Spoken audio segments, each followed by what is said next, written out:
Culture has been very impactful on my life. Living with two cultures, it shapes the way I speak and it shapes the way I think. So I can understand how the Amazon tribes think about their cultures. Every 2 weeks in the world, somewhere a culture dies. And in the Amazon, in the Central South America, it's where it is very endangered, where a lot of the cultures and languages have been dying.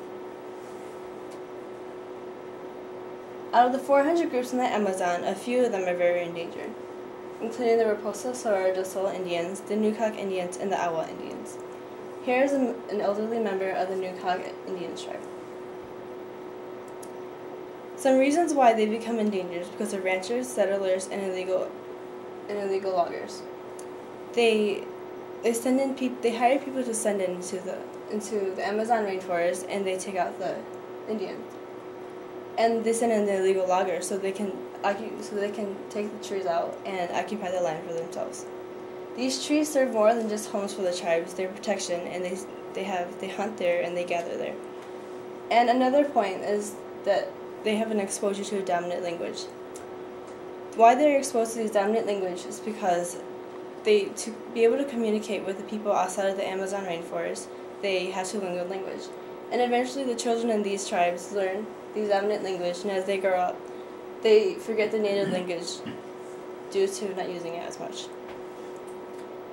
These are two pictures from NASA satellites. One is in 2000 and one is in 2010. The pictures of the Amazon rainforest, due to the deforestation, they've lost a lot of trees. When a culture dies and they lose languages, it's more than just losing a language. It's the key to cultures. So it holds all the customs and the rules and the myths and everything they believe in.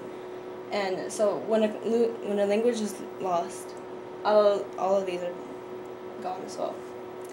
They hold knowledge about a lot that a lot of researchers and scientists do not yet know about nature and about the wild that they've been living in, and also even about the human minds. So losing language isn't just about losing a way to communicate. It loses your culture, the group's atmosphere, and it also strips people of who they once were. It destroys the history that they had and could have made. And so I'll leave you guys with a small quote.